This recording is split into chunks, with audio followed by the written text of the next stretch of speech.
Hi, welcome back.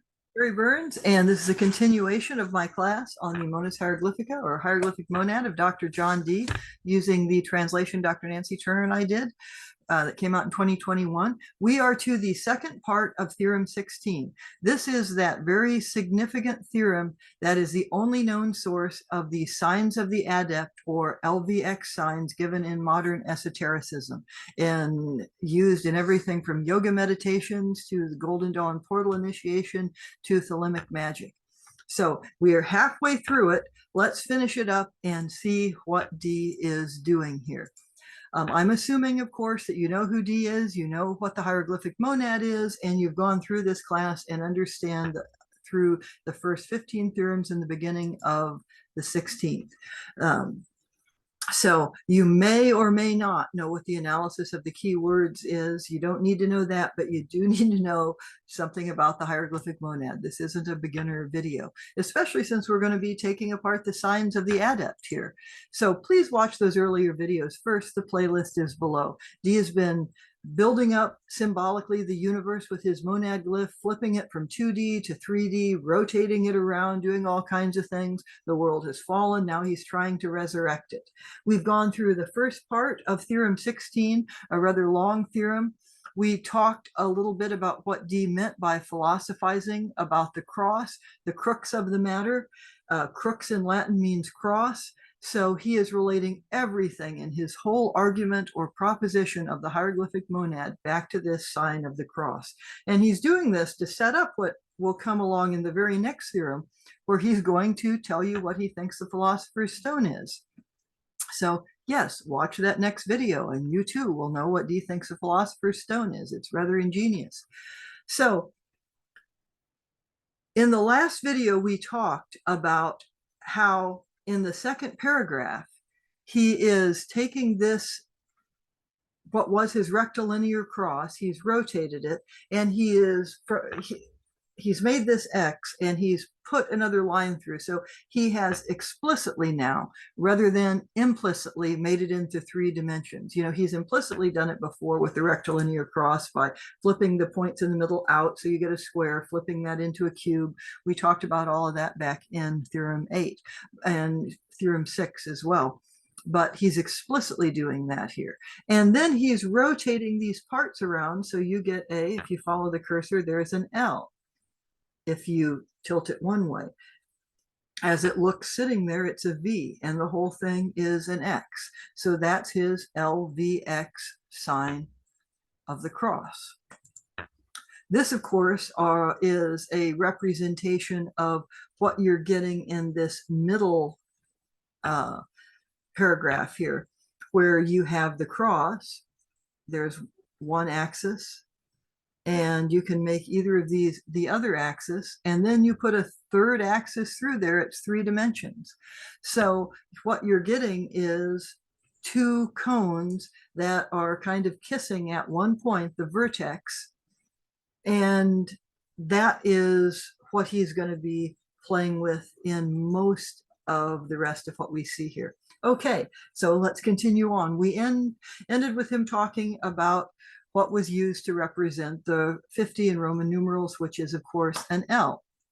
So he continues and says, this, it seems to me, is first established that this is indeed a sign of the quinary, 5, that would be the V, essentially derived from our denary of the cross. Oh, do you see what he did there? LVX, he just gave it to you a second time. And that from this location, the cross, as the greatest of all mysteries, is the most consummate hieroglyphic sign. We've talked what he means about a hieroglyph is a compressed symbol, like his hieroglyphic monad, his compressed symbol of everything. Comprising thus the power of the denary, X, embracing its quinary virtue, V, it appears to congratulate this portion of 50 on its offspring. So now he's given you LVX backwards. So he's given you LVX once in what we talked about last time. Then he's given it to you a second time, just in case you missed it. And now you have it backwards. Why? Probably because Hebrew is written the other direction as English or Latin. And he's going to very soon be relying again on some things about Hebrew. But then, oh, and by the way, this portion of 50 is a biblical reference to Numbers 31:30, which I'll refer to in a later slide a bit. So then he says, oh my God, how great are these mysteries? Well, if you were reading this on your own and you hit in all caps, oh my God, how great are these mysteries? What do you know? You know that, wow, I was just supposed to realize something awesome there. Did I? And maybe you'd circle back through and realize that he's signed LVX at you now 3 times. Then he will continue on and say, and the name of that letter L, let's take it from there. Because what you saw in the last slide, by the way, will get us to the end of this theorem. He says, and the name of that letter L seems to refer to this denarian virtue of the cross, since it is placed in the middle location between the first letter of the alphabet and the denary of the cross, and is 10th in order from either one. Perhaps then you realized, oh, how great are these mysteries, the mystery of L, and he did the LVX sign written in the direction that you'd write Hebrew. He's talking about Aleph Lamed, God Most High, in written in Hebrew. The word can also just mean God with a small g too. More on that in a minute. Let me explain the rest of this, the kind of odd part of this sentence here. When he says L, the letter L is placed in the middle location between the first letter of the alphabet and the denary of the cross. We know the denary of the cross is X. He said that that is 3 times 7 and gets very excited about that. X is also Greek chi, associated with Christos, but it, as 3 times 7, the 21st letter, is another implicit reference to Hebrew because of 3 Hebrew mother letters and 7 doubles. Now, L in the Roman alphabet of D's time is the 11th letter, and that means there's 10 before it and 10 after it. That's what he means by the second part here.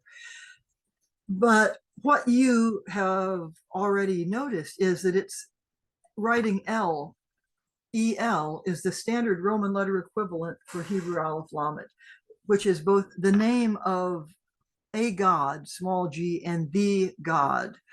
Is also a suffix upon most of the angelic names that Dee uses in his angelic magic, which doesn't just start suddenly 2 decades later with his Enochian spirit diaries. I mean, angel magic and Christian Kabbalah are basically synonymous, because if you're using Christian Kabbalah and you now have Yod He Shin Vav He instead of Yod He Vav He associated with Tiferet, as I've discussed in earlier videos, you are then going to have angelic associations, just as in Rabbinic Kabbalah, with all of the Sephiroth, and you are basically looking for revelation. So in that sense, Christian Kabbalah is a kind of angel magic. So in Dee's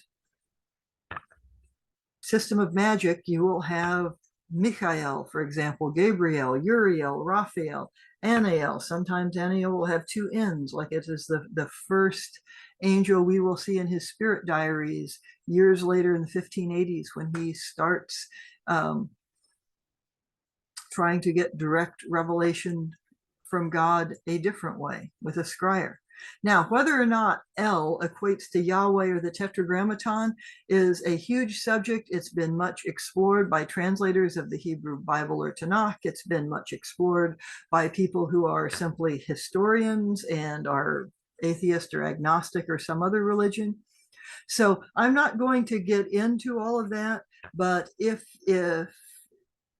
that interests you, there is the problem in that Yahweh, we now know, though it's very difficult to say that Dee would have known, is a storm god. So in a way, L is a more, congenial or at least forgiving God form. That is very nice if you are studying the hieroglyphic monad, but it isn't necessarily something that Dee would have known, if you're following me here, especially given what he was referring to with that portion of 50, which is in Numbers book 31. That whole part of the book of Numbers concerns a holy war and how the Israelites are going to divide the spoil of wars with Yahweh. And so then we're back to, is Yahweh El? And so we can have centuries of Talmudic and biblical debate if you want, but I'm just going to keep going. So within this context, the Denarian virtue of the cross is, of course, going to refer us back to the 10 Sephiroth of the Kabbalistic tree, as does D's earlier signing of LVX using Hebrew word order, or what is backwards to people used to reading English or Latin. So that's, oh my God, how great are these mysteries, part one. Now we're going to shift from God the highest to breakthroughs in mathematics. And I mean, literally within the European tradition, huge breakthroughs. So remember in the last video, we had this bit about if a straight line were to be conceived to pass through the common point and so on, that is explicitly setting this up in 3 dimensions. So that L is part of his continued signing of LVX. And if we have visualized the cross has 2 cones, we might see that the axis and the plane it intersects is another L. And we remember that D has essentially asked us to picture a line passing through this rectilinear cross, which has been exploded into 3D and become 2 kissing cones. And so we also have the X, Y, and Z grid we have in today's Cartesian geometry. But Cartesian geometry, like we use today, uses numbers. Ancient Greek geometry doesn't use numbers, and geometry sometimes through the 1800s did not use numbers. You're solving things using compass and straight edge, drawing things and making logical deductions. Anyway, so if you do this the Euclidean way, this third line being 1-dimensional, if you make that a plane, 2-dimensional, that becomes what Euclid calls the plane of reference, the way that Euclid teaches geometry in Euclid's Elements, okay? I know I don't sub very well as a math teacher, but these are pretty basic geometric concepts, so you shouldn't have any trouble with this. So D's references to V and light suggest again the shape of a cone. In the last video, I talked about how right before writing the hieroglyphic monad, he's written draft 1 of his Propoitomata Aphoristica, 120 aphorisms, and a huge number of those deal with conic sections and the force exerted by different luminous cones of light on the earth. Okay, D has reminded us that 5 is a circular number. He's alluding to the shape of a circle, no doubt, as one of the 4 conic sections. I'll talk about that in the next slide. And since 2D shapes, he is often flipping into 3D, also that idea of a sphere as a perfect shape in the Timaeus, that all of the regular Platonic solids can be inscribed in a sphere. That takes us back to the Sefer Yetzirah, and the Sephiroth are emanations of light, but even the word is sometimes incorrectly translated as sphere. So back to this little drawing. If we let this vertical line be an axis for 2 cones, they share the same vertex, that little dot, and that point is the intersection of 2 perpendicular lines. We now have 2 cones whose axis is perpendicular to a plane. So if you move this around, this plane around, the one created by these, and tilt it the way D has been rotating and tilting everything all through the hieroglyphic monad, you're going to find it can intersect these cones in 1 of 7 ways and will make 1 of 7 figures. Oh, LVX times 7, 3 times 7. Remember how excited he got about 3 times 7 before. Anyway, 7 figures, a circle, an ellipse, a parabola, a hyperbola, a point, a line, or a cross. But if you keep it perpendicular, it will make only 3. I'll get back to that 3 in a minute, but let me just give you a public domain Wikipedia graphic with 1 cone to show you what I mean. All right, you have a plane going through here and you get a circle, right? You tilt it a little bit and it goes through and you get an ellipse. You can, if you tilt it through the bottom one way, you'll get a parabola, and another way you'll get a hyperbola. I always had trouble in geometry understanding the difference between a hyperbola and parabola when it was pictured this way, though with numbers it's simpler to understand. It's really because of what it intersects after this point or up here. And I'll show you what I mean by that in the next drawing. Okay, so now these X's, imagine that they're flattened out a little. I couldn't fit them all on the screen, so they're longer this way. And thank you to Jeffrey Cooperman for this drawing. All right, here's your plane that where you get a circle. Tilt it, you get an ellipse. Here's the parabola going that way, you just get this. You get a hyperbola basically if you have another cone, a kissing cone. And you can do really cool things with four-wave mixing and stuff if you have two more cones, but these are the shapes you're getting. Now, if you're running it through the vertex, though, you're only going to get a point, a line, or a cross. All right? And those are the things that Dee has talked about as the crux of the matter in his rectilinear cross. These three, not all seven.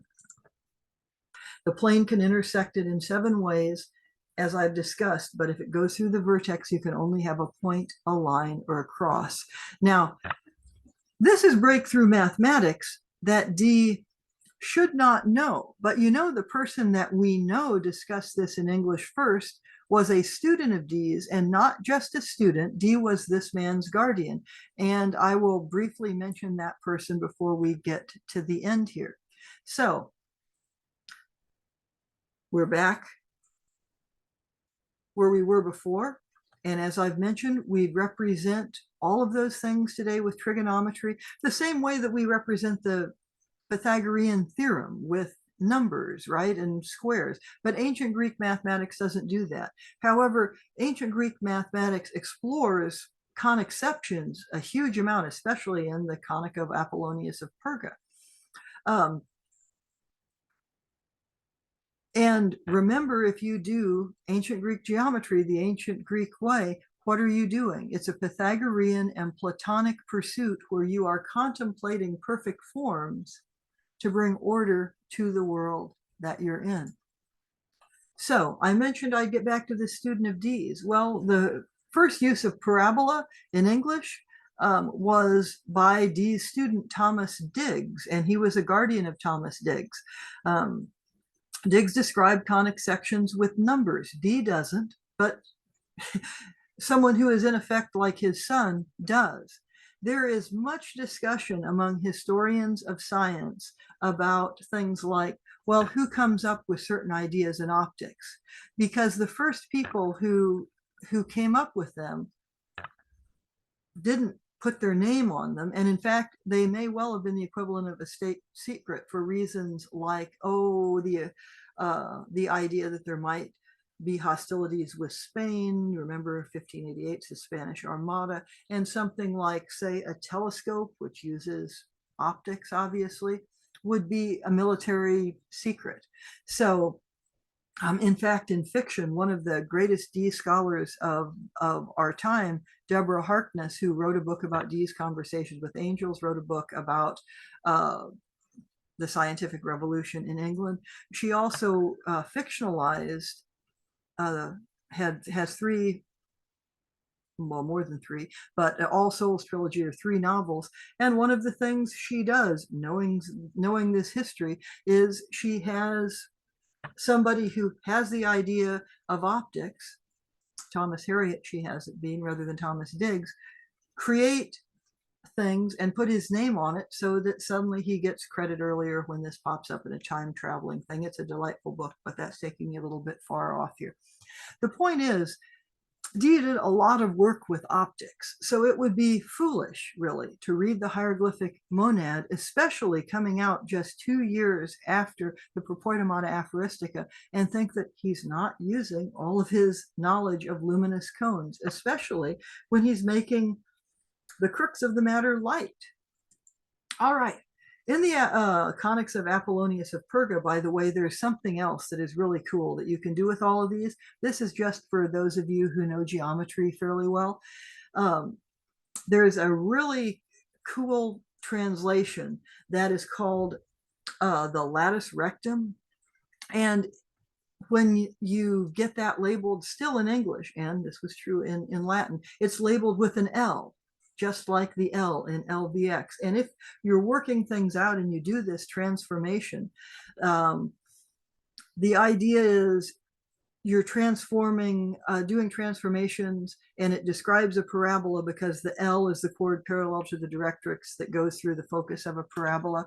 If you remember that from geometry, you know what I'm talking about, and if not, don't worry about it. It seems miraculous. It's like, wow, look, this works.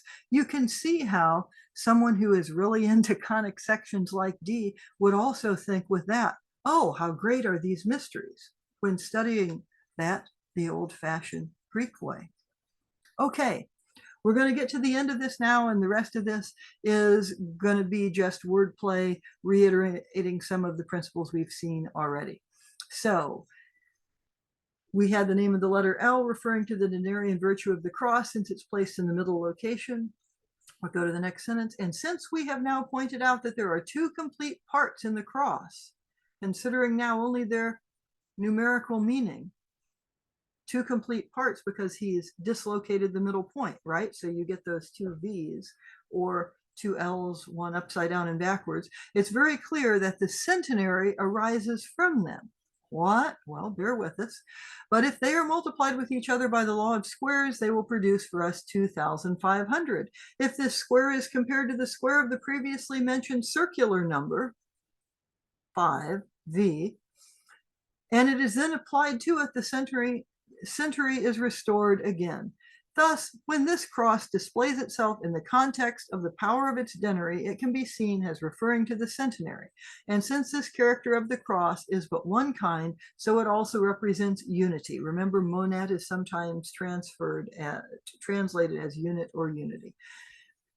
Here, therefore, besides this other very worthy and distinguished thing, we have learned from these theories of the cross to enumerate and to progress in this fashion: 1, 10, 100. We are thus in this place raised up by the denarian proportion of the cross. Well, you know the Christian meaning of being raised up by the cross. And there would be in Christian Kabbalah the idea of working up the tree to Tifereth, becoming the Christos, which is represented by Tifereth. But what on earth is he doing here? Well, first, you have two letter L's, 50 by times 50. That gives you 2,500. 2,500. Then in the rest of this, what he's doing is taking the square of 5, which is 25, divided into 2,500, and you get 100. We would now express this algebraically. So we'd probably say something like, if this square number is divided by the square number of the previously mentioned circular number, we once again get the centenary. So like if 50 squared is divided by 5 squared, we get 100, which is 10 squared. But his language makes perfect sense to a Euclidean. It's how a Euclidean would express this. As the concept of squares in Book 2 of Elements is expressed this way over and over. It never uses numerals, as I've talked about. Through the 1800s, it doesn't use numerals. Two squares and a circle in this line can also allude to two of the most famous ancient mathematical problems: the doubling of the cube, which he is going to refer to again and solve to his satisfaction in Theorem 20. Oh, XX. You can see how XX would be 2 cubes, right? And the squaring of the circle. We've talked about in physical alchemy what is meant by the squaring of the circle. But we've also talked about how that is one of the classical and unsolved problems of ancient Greek geometry. It's not solved now because anytime you're dealing with a circle or the radius of a circle, you're dealing with pi, which is an irrational number. So you have to use a fractional equivalent, which means your solution isn't perfect. D is not quite that picky, nor other mathematicians of his time.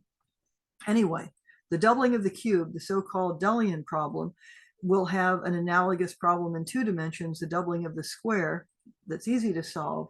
But the most well-known classical solution to it involves using conic sections. So he's alluding to that, but wait, there's more. He's also alluding to the squaring of the circle. So you can see that how he has brought circular numbers into a square space. That is the kind of spherical geometry that you would do which in 2 dimensions would be circular geometry, doesn't work in a Cartesian square grid. They're different geometries. He's brought them together. So that's one of his implicit squarings of the circle. Also, when he is with all of those numbers, why does it matter that we go from 1 to 10 to 100? First of all, that's one of the basic things that you would do in gematria, whether it's Latin gematria, Hebrew gematria, English gematria. You'd add things together, and if you're adding 6 and 6 and you get 12, then you'd add 12 together and you get 3, and you also would drop off zeros at the end. But the idea in Pythagorean thought is that a monad, a unity, is a higher order decad. And it can be a higher order of any of these.